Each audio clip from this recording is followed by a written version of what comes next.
Like many young boys, I was probably drawn to the martial arts for all the wrong reasons, but as fate would have it, I was very, very blessed by finding the right teachers. This quickly changed my life and the quality of my life by understanding the laws of cause and effect and how they impact other people. Martial arts then became a path to cultivate compassion and understanding and help me realize how we can all help one another. Then and only then, Aikido became a perfect vehicle to develop the physical self and the spiritual man simultaneously. It got to the point in my life where anyone I would meet, I would always look at them and understand that this person is my mother, my father, my brother, my sister, all my family.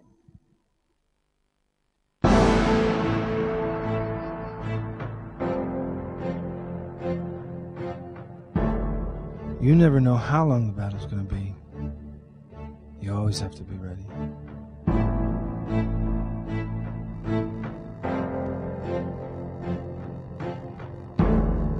My name is Ben Dang, and I've been studying with Stevен Sigal Sensei, or Taka Sensei, for around 14 years now.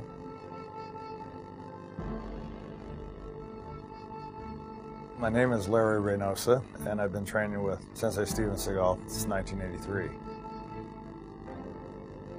名前は大久文康です。合気道はもう13年目になりますね。I discovered Sigal Sensei in the late 70s in Japan. I went to Japan to find an Aikido teacher, and then I went and saw his dojo in Osaka, and I was thoroughly impressed. But I was a little concerned about the idea of coming 13,000 miles to study with an American. I was looking for practical, so ultimately I went back to Sigal Sensei's Tenshin Dojo. I'll never forget the first day I met him because he was wearing a plaid shirt, blue jeans, cowboy boots, and had very long sideburns. 名前は辻村美穂と申します。合気道歴は10年です。I had a friend, he said, "Oh, you got to go to Steven Sigal. He's this American guy who went to Japan and trained over there and got really high ranking, and he came back here and he has a school." My name's Garrett Green. I study Aikido for about the last 10 years. First impression, as I'm sure most people say, he's very big, he's very tall. Big hands and centered. A presence that, you know, even somebody that doesn't study Aikido can feel. There was a magnificence about him as well. He was one of the first Anglos to be given credentials to teach Aikido in Japan. When he would walk in, he'd feel someone entered the room. When he spoke, when he shook your hand, when he looked into your eyes, there was an incredible truth there. And immediately I was interested.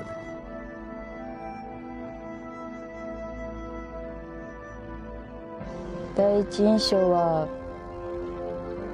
思ったより何ですか、そういう遠い存在的な感じはしなかったっていう感じです。なんか親しみを感じるというか。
I feel like I was very fortunate. I was in the right place at the right time. Tenshin Dojo is in Osaka, in Juso. Juso is outside, it's on the outskirts of Osaka. The dojo population was probably 3/4 Japanese, 1/4 European and Australian. 非常にリアルな本当の戦いというものを映像の中でも完全にいつも意識しているという、リアルファイトに徹しているというのは、単に見せ物だけじゃないというのが一つの彼の特徴だと思いますね。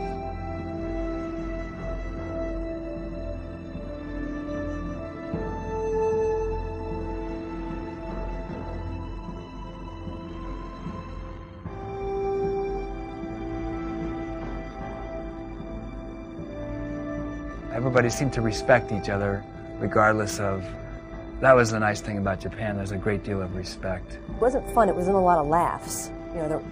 A lot of times you'll go to dojo and there'll be people joking around, laughing, talking. Not a lot of talking. As soon as you heard Sensei's tread coming up the stairs, and it was easy to identify, you could tell that the level of attention and the level of seriousness changed. There was no more talking more. It was like everybody knew that they better pay attention. He did all the talking. I think that Sensei, as an Anglo, I think that in order to be treated as an equal, my understanding is that he actually had to be better. I think that there were people that came in and challenged him. He didn't have to be tough, he just was. You don't get to deal with the man to start with. You got to prove yourself against his students first. I had no idea what he was doing.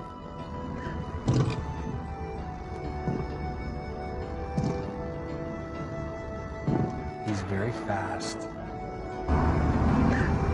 Like lightning. You'd sit there and you'd watch him do a technique, and he did it so fast. I had no idea what he just did.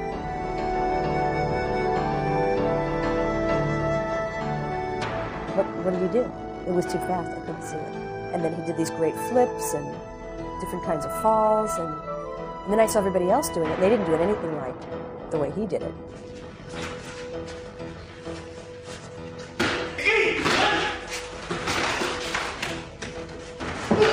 Every move, every gesture, how he taught class, how he performed the techniques was powerful. "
日本には文武両道というのがあって、両方が均等に発達していかないことにはいけないというふうに思っております。Sensei taught a pretty form. He taught, and when he did speak, he taught in Japanese.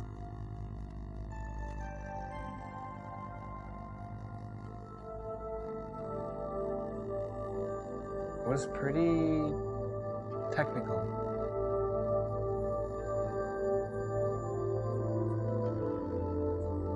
He would always stress the basics.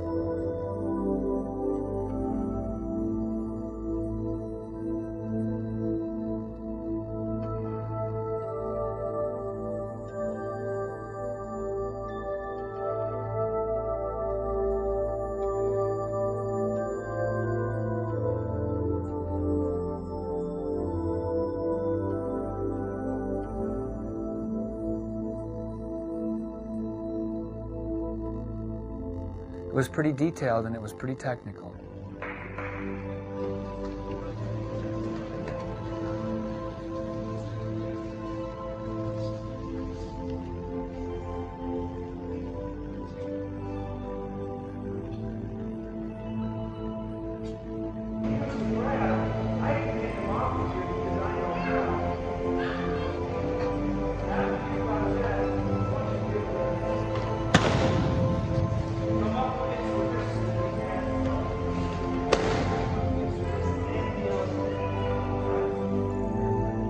That was really my first exposure to Aikido in any way.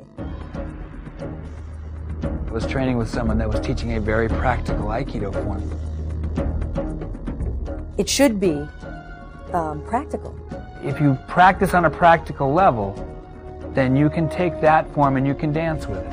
But if you are trained in a dance form and you suddenly need to use it practically, oh, you might be disappointed. You know, you don't take a knife to a gunfight, basically, is one of the things that I was taught by him.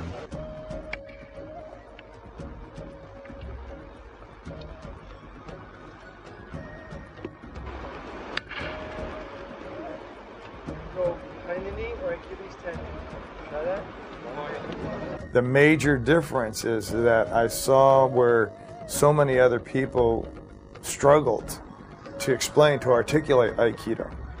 They really had a struggle with that because what they said and what they did didn't equate. I've heard this conversation many times. This is what you do if you get punched. And then to see the punch stop in front of the nose. Or this is what you do when you get hit from the side and then see this hit stop. And then this is what you do if you get choked, and yet I don't see people choking. So there was a real inconsistency in the teaching. I got with Taka Sensei, and all of a sudden he said, well, this is what you do if you get punched. And all of a sudden you would see that fist coming right at you and it'd go right at you. If you didn't move, you would get punched. That was the truth.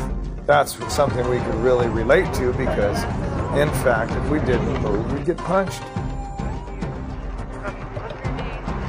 Sliding up, sliding from the chest, like that. There we see that. So it's coming up the chest. Stevен Sigal's Aikido is more applicable to on-the-street applications.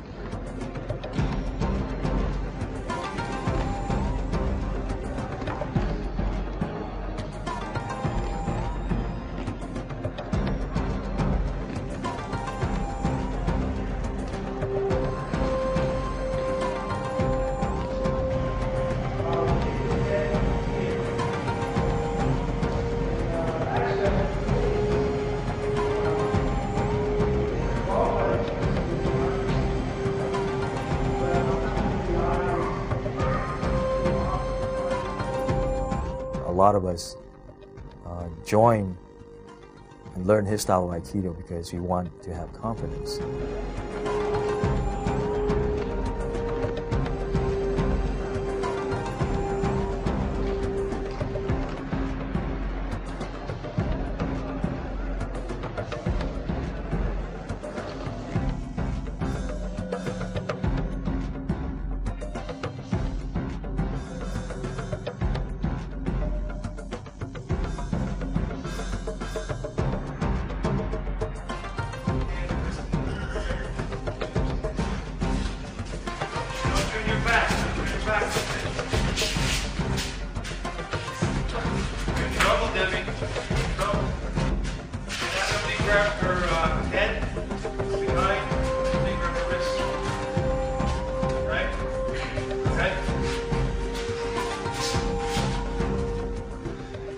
I've seen this today, people turning the wrong direction. You're going to kill yourself. It's like saying, okay, I see a guillotine, I think I'll go stick my head in it. It's so easy the other way, Devin. Okay, let's try that again. You guys know these techniques.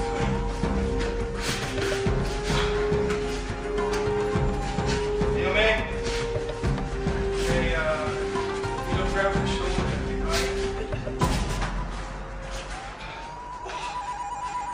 I guess the Japanese word is kibishi, which really translates roughly as severe, and definitely Sigal Sensei's form is, you know, it's severe.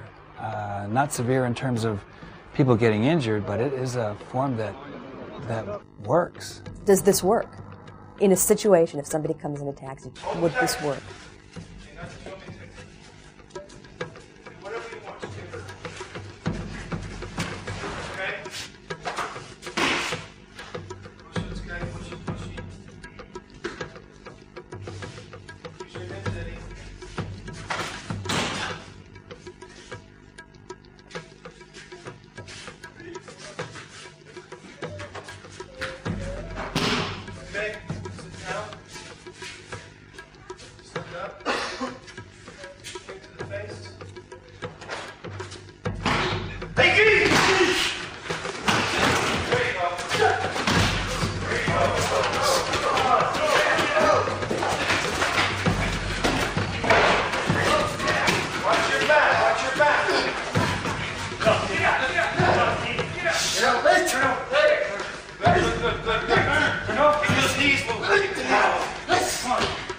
up on your knees. Get up on your knees.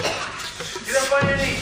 Get up on your knees. There was a great lesson there that I keep reiterating, is that truth of that honesty and training. Because without the honesty and training, there is nothing. That's what's great about Taka Sensei's Aikido.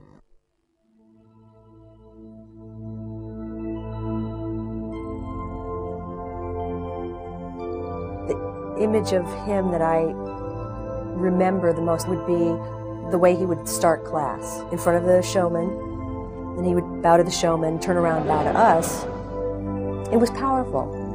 Not just a powerful image, but a powerful feeling. There's two levels where, Taka Sensei trains, and that's one with the beginner, and he's very kind, he's gentle, he's incredible.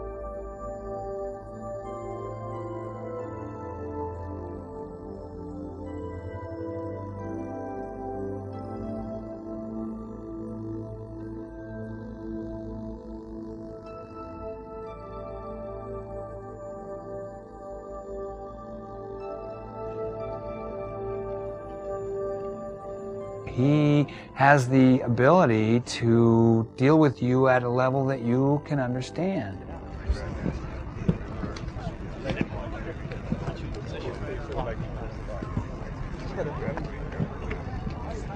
Okay? From here you can just throw him, do whatever you want. I had no experience with martial arts at all. Feel it back there?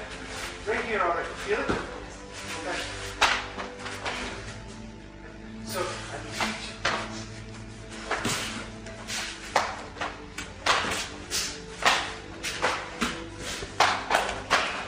Feel the difference? It's kind of hard to grab them because I'm taking you from back there. From right here I have, feel it? That's what you gotta do. Can't get him here. It's too late. He would often talk about te sabaki, ashi sabaki, hand position, foot position. The reason why some of you are missing Christ, you're staying in front of the man. You're trying to grab him. You never try to get grabbed. You have to find body position. Body position, whether it's shooting, wrestling, whatever it is, you have to allow body position. He punches and brings his hands back.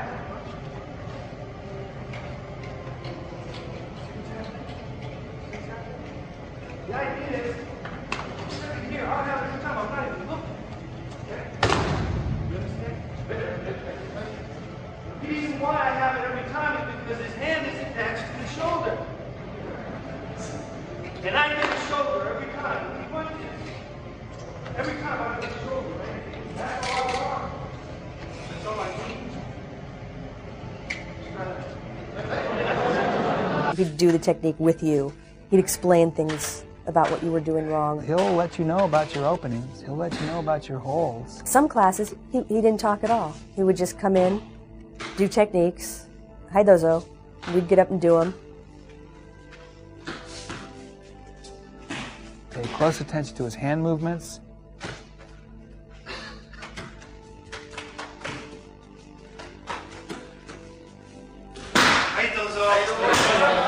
He would walk around to each of the different couples doing it, and then he'd give you tips, pointers.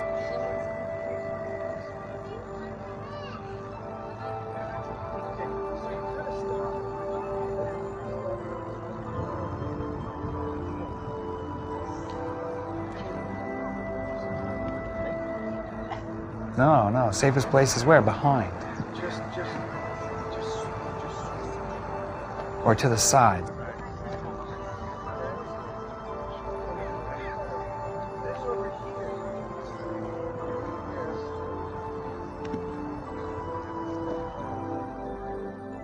First, one person's the nage, or the thrower, that gets to practice the technique that's presented by the teacher. And then, of course, the uke is the one that is on the receiving end, that gives that person the opportunity to train. Then they switch those roles. I got you.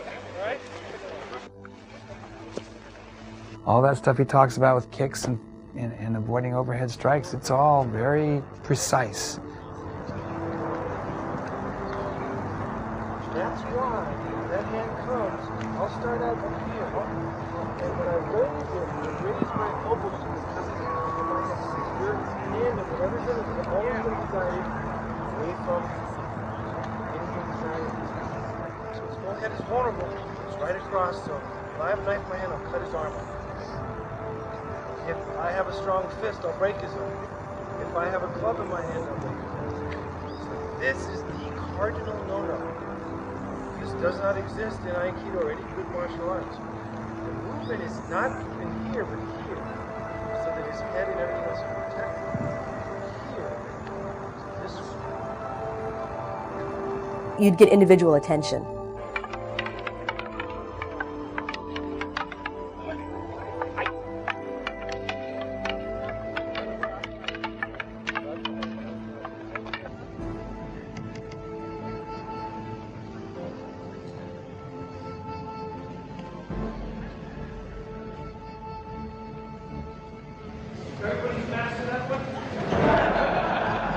That he was quite capable of doing is taking you just a notch beyond what you're capable of. Get your feet out of there! Get your feet out of there! Get your feet!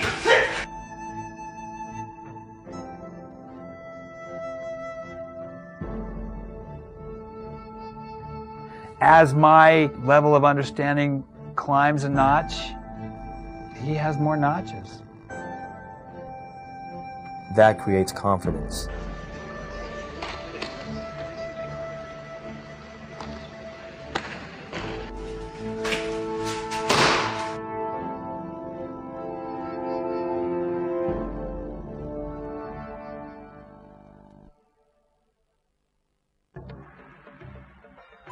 He always wanted you to do a lot of ukemi, and that's how you'd learn.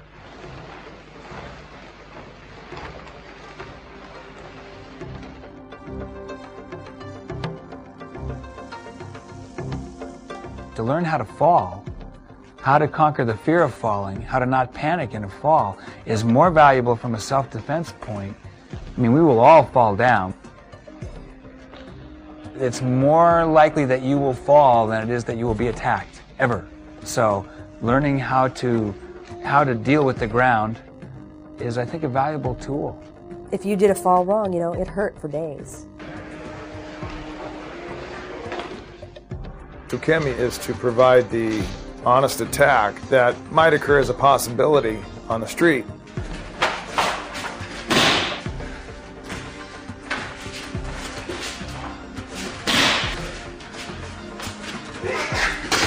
We used a lot of tape in those days. The tatami were very hard, and that's where we trained.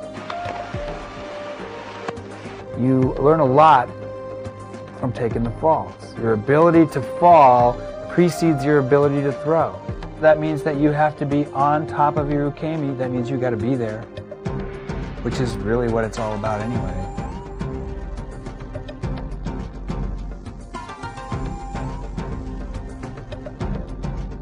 I learned how to fall really well because the mats were really, really hard.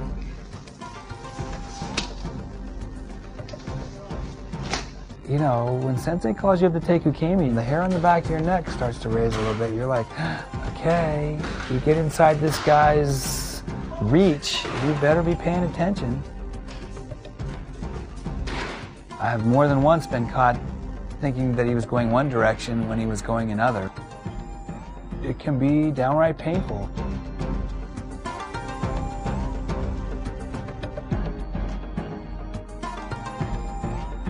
The opportunity to take ukemi from the sensei is not that many people get that opportunity, so I was very grateful. Anybody that has been on the mat with Taka Sensei knows that there is truth in Aikido. It's undeniably powerful, effective, and when you stand in the truth, sometimes that's brutal. He's yelled at me, yeah, definitely. This is the moment of truth. You get out of your car in the parking lot, you're sleeping in bed with your wife, and somebody comes in through the window. This is the time right now. And the guys who are up here are giving you permission to go for it. And if they can't take that, they can't be here. They won't be here. They'll go somewhere else. when you're absolutely out of gas and you can't breathe, and he's yelling at you to get back up again and smacking you or throwing people on top of you or saying get him, or you're up against the wall. Now you got your feet, the most important part. Now you got your feet. Turn over, and get on your knees and lift yourself up. Turn over. I'd rather suffer his anger than his indifference. There you go. Get out. Move. Your pants. Hey, I'm ahead. I see you try to pull your pants up again, and at a time like this, I'm gonna hit you myself. That's where you feel the most love. It's weird because you feel bad when he yells at you, but it definitely came out of love. You know, I never felt he hates me. He's mad at me. He's not. There's nothing in it that you feel threatened by him. Okay, I don't know what happened to you, Sean. I don't know. Maybe I should draw a spot on you. See this spot, everybody? Everybody like this spot? Stay the away from me. What is this? Put them into the wall, not you. Get up there. I was more mad at myself for not being able to do what he wanted me to do. If you try that Lodi like that, you're going to be in a lot of trouble. This guy's 5'1", and you're going right into it. I don't know why you're doing it. Try to get it. You just want to do it.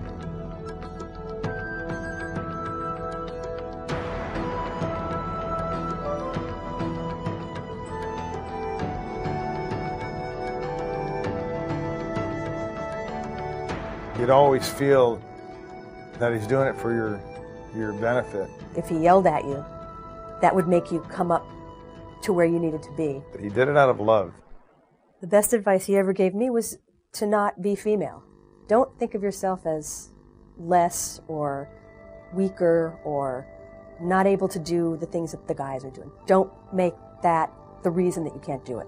一緒に練習する相手が男性の方なので、練習してる時にどうしても力で来られて悔しい思いをする時がたまにあるんですけれども、でも技をやっぱり自分なりにきちっと技をかけていけば男性が相手でも十分技になりますし、かえって男性にとってこんな私細いですし力なさそうなのにその女の子にこう技をかけられることに対してなんかかえって何かを感じるんじゃないかなと思います。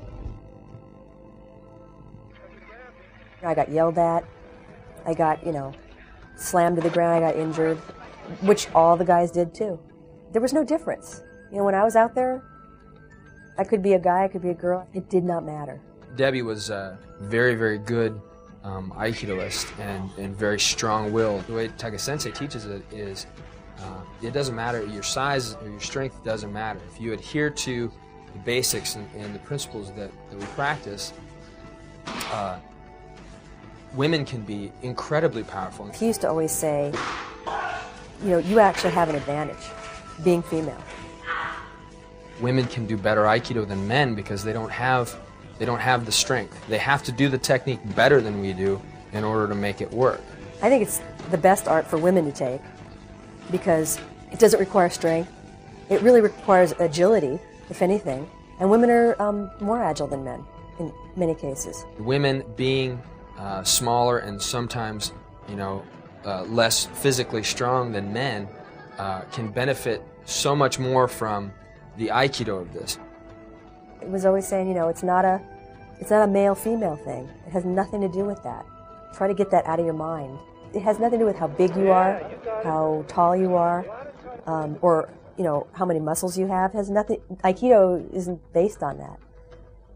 It's how strong your mind is. Essentially, the idea is not to have to use the form.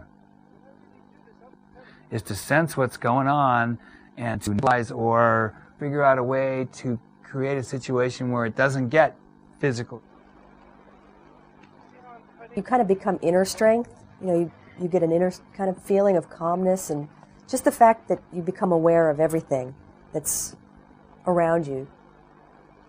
That's one of the things that people train in the martial arts for, is to raise their level of awareness of the moment. And definitely He caused that to happen. He caused you to be on your toes.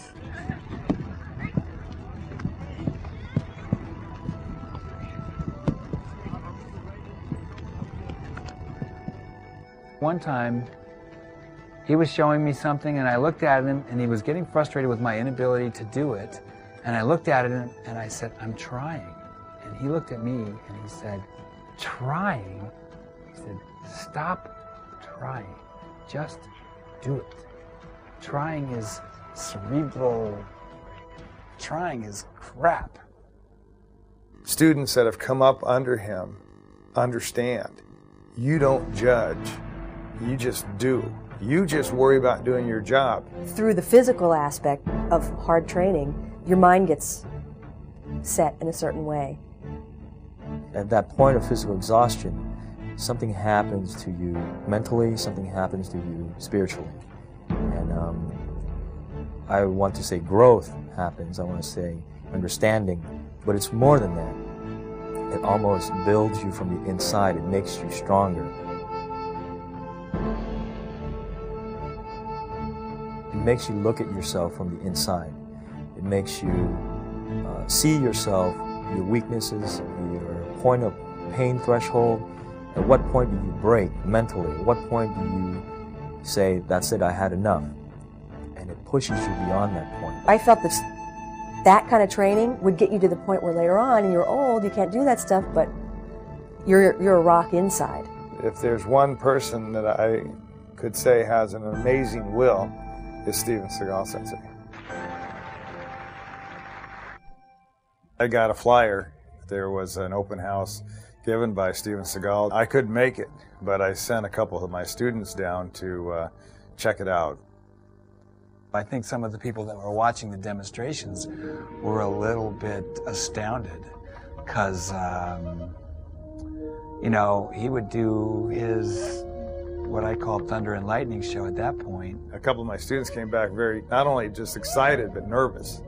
And they virtually told me that he had taken some guy and just smashed him all over the mat, and that damn near killed him. And as soon as he said that, it was very interesting because my interest peaked. Somebody doing real Aikido? It was shortly after that, of course, that I invited him to my West Side Dojo in Ventura, and he taught the very first seminar there, public seminar in America.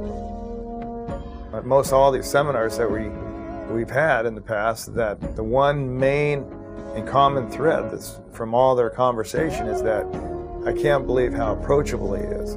He's so easy to talk with on the mat. He's very, very, very gentle, very, very soft-spoken. He can be the most gentle, he can be extremely gentle. And he can also be extremely dangerous. The people that are the most capable of deadly waza are also the most capable of being gentle. How do you have the loving, harmonious, flowing, caring, gentle side of Aikido, and how does that relate to what we do in the dojo when we beat the hell out of each other, and it's very rigorous and seemingly cruel? You find out that you can be a nice guy and yet be a lethal weapon. The spiritual side kind of came out of that. Life and death is that exact, that exact same, that contrast of, but you can't have one without the other, and to embrace one, you need to embrace both. To accept one, you need to have both. If you train enough, you get both sides of the coin. You train to the point of exhaustion, physical exhaustion, where your body can't go anymore. Your muscle refuse to listen to the brain. It was just about jumping in there and training as hard as you could, and he would take us till we just literally couldn't get up anymore. It was just a matter of tape up and get on the mat. It's beyond stamina. You need to be on your toes.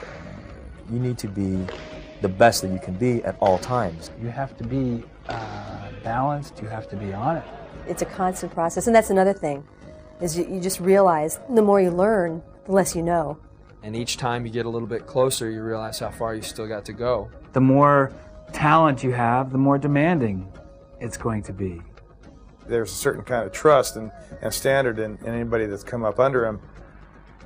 He knows and expects excellence. He is not interested in compromise. He expects the best from you. He expects perfection from you. He expects perfection from himself, thus he expects perfection from his student. I'd like to see that again.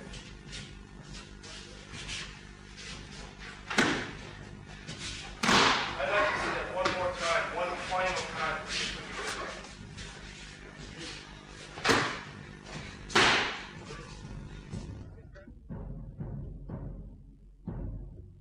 He has a certain standard of what a black belt martial artist should be, especially in Aikido.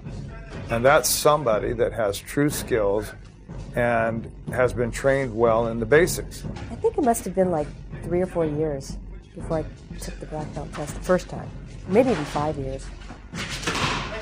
The Dan represents an internalized understanding of the mechanics. One of the reasons that he would run a full class before the test was so that he would drain your batteries, so that he could see what do you have when you got nothing left.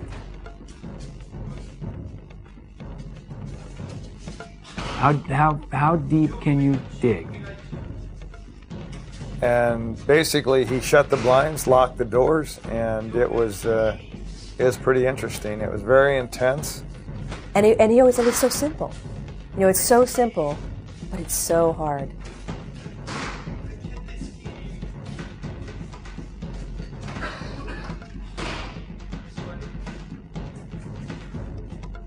You know, I mean, I tested twice and didn't get it. So, and other people tested 2 and 3 and 4 times. So it wasn't an automatic thing.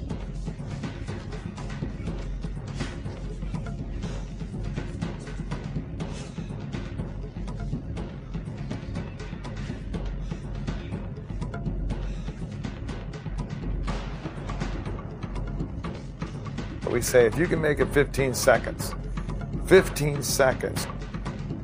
And that's how, you know, intense these tests were. I have seen few people pass the test their first time. And in fact, I would go so far as to say that not passing the test your first time is part of the test. So you experience this little bit of a peace, the calm before the storm. Very peaceful up until the time where he says go.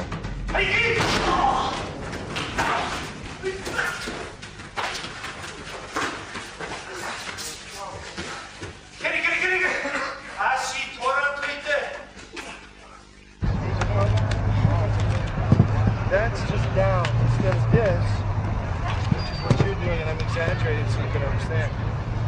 The idea is you come, I just want to go down so that when he's here next, I can be able to cut my angle. These are my angles. Once in a while I can turn.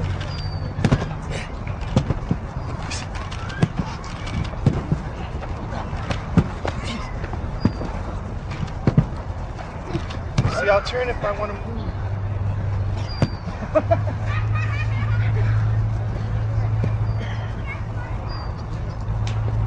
If I want to move. Oh, you're in the car?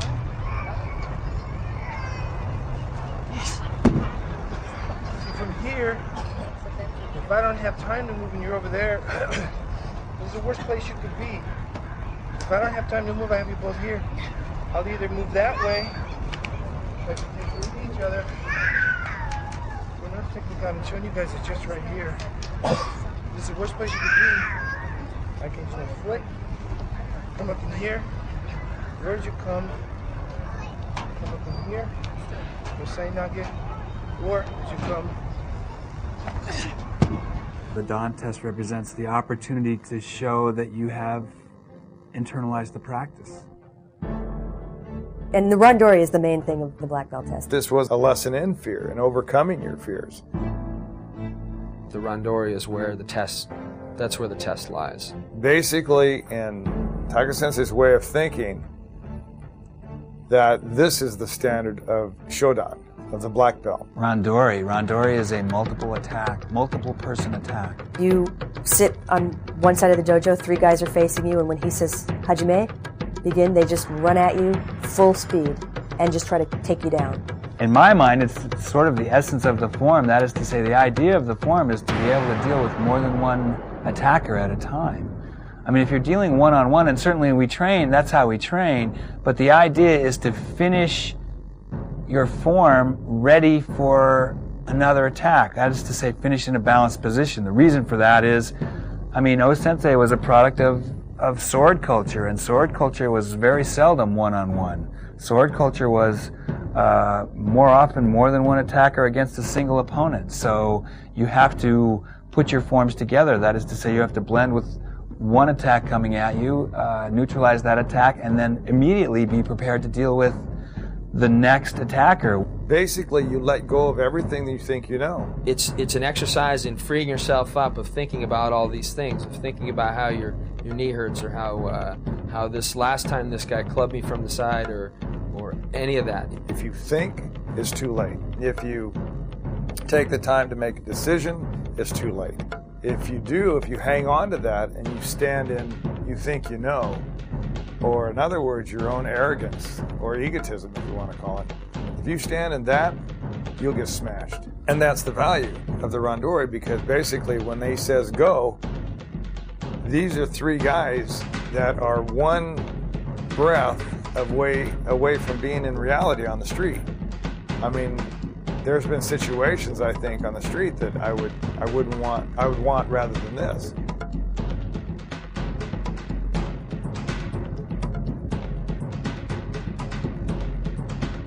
You can't be thinking fear, not fear, anything. Because any thought that goes through your head, it's immediately visible in your body, physically.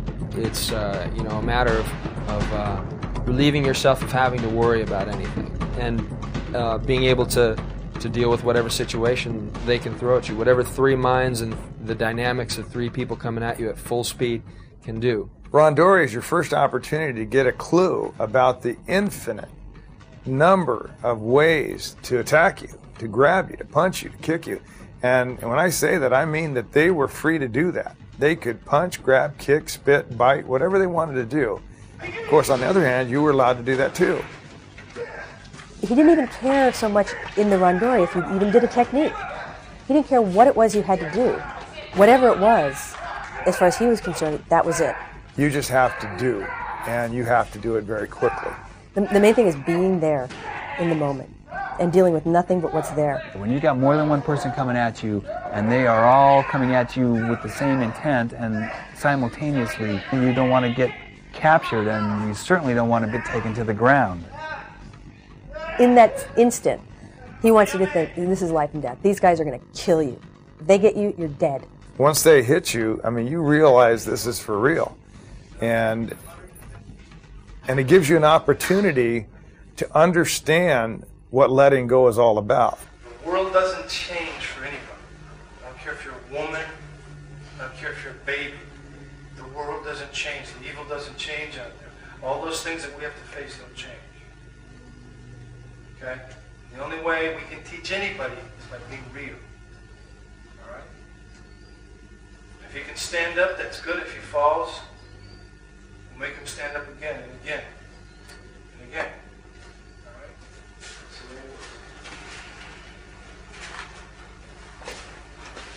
there's no favorites in the dojo. There's no women. There's no men. There's no old people. There's no young people. You come up for showdown, everything's the same.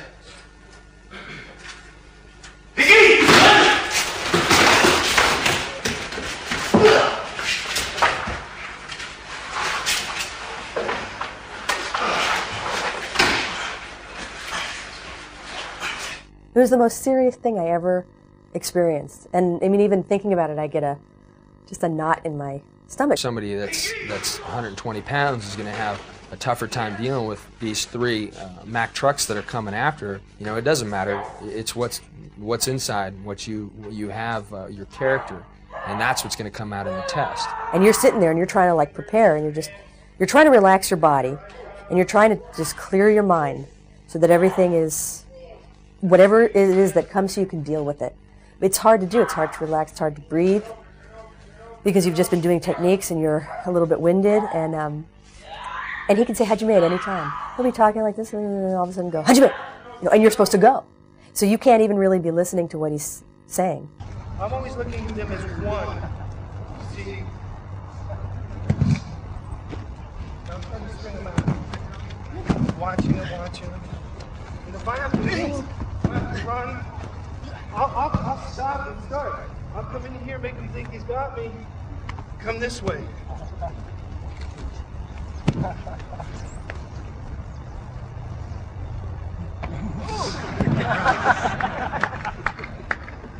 But as they grab me, one thing I'll never do is let them have me inside. What I'll always try to do is keep that for myself.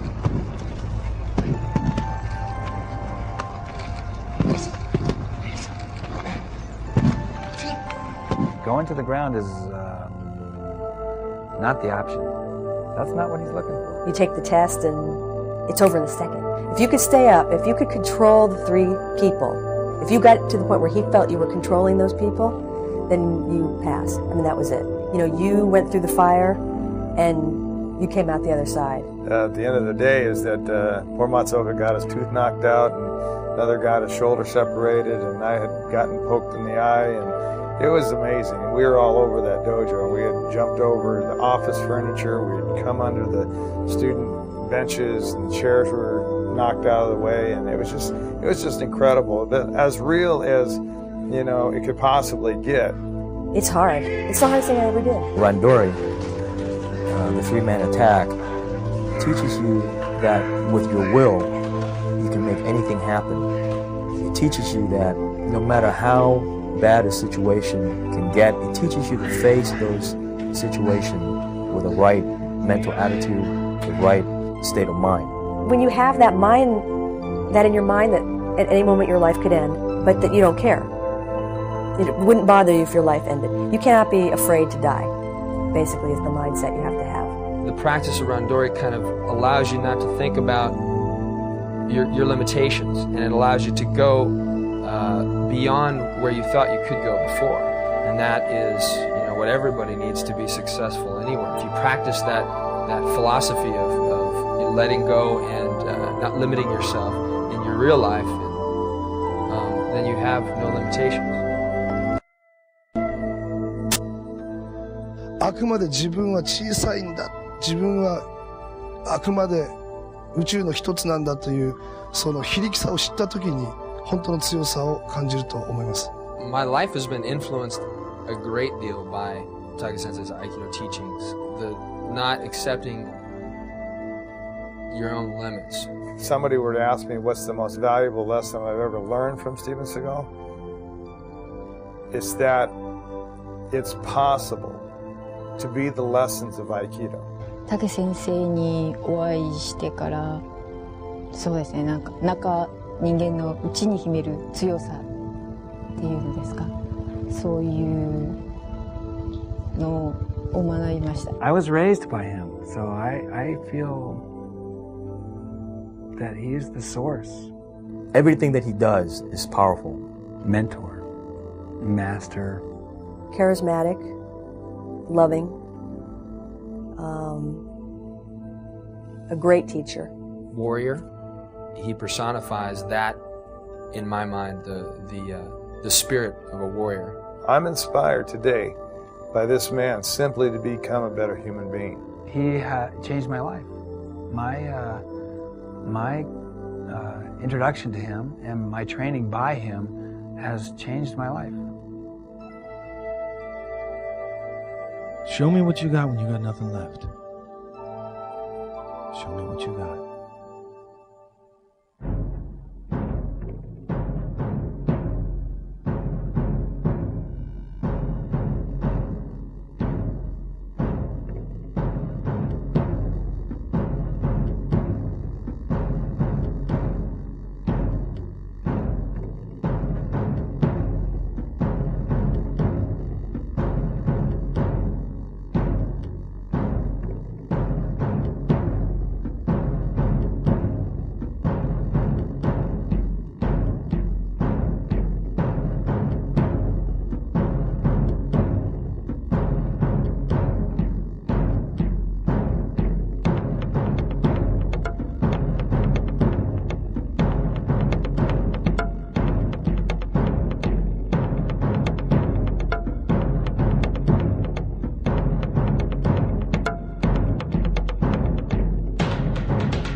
you.